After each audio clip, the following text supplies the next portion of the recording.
m'ont toujours accompagné. Et je pourrais dire, avant même que je ne vienne au monde, hein, parce que bon, mes parents se sont unis dans une église. Et l'église a toujours été là dans les moments les plus importants de ma vie.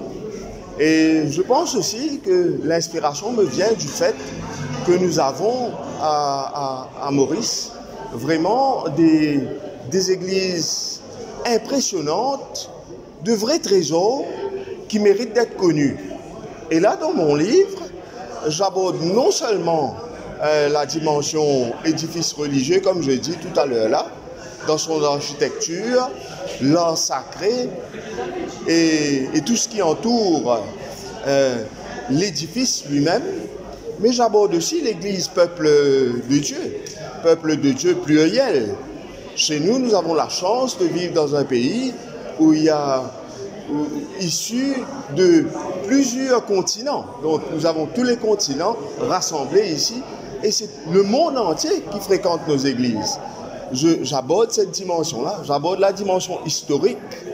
Les églises ont contribué énormément, de manière incommensurable, à l'histoire de notre pays. Il faut dire, soit dit en passant, que le Père Laval, celui qui a redonné un nouveau souffle à l'Église catholique, on peut le considérer comme l'apôtre de l'unité nationale et je fais beaucoup référence à lui parce qu'avant son arrivée, il y avait 5 églises. Après sa mort, 23 ans qu'il est à Maurice, il y a eu 50 églises.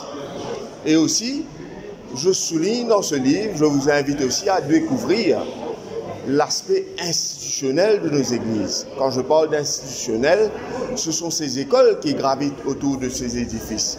Ce sont ces couvents, ce sont aussi ces organisations charitables, ces salles d'œuvre qui sont des espaces de partage, d'amour, de rencontre. Donc, moi, j'invite à tous les Mauriciens, à venir avec moi faire une balade sur la route de l'amour, du partage et du vivre ensemble.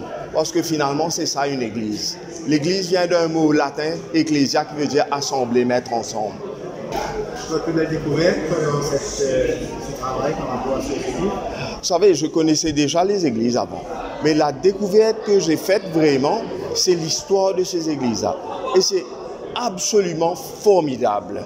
Par exemple, quand je raconte l'histoire de l'église Saint-Sacrement à Cassis, c'est formidable de savoir qu'il y avait une petite dame là qui faisait de délicieuses confitures et qui pendant des années a donné toutes ses recettes, ses maigres recettes pour contribuer à la construction de cet édifice-là. Je trouve que ce sont des histoires qui peuvent nous inspirer pour que nous aussi nous soyons partage et don de soi.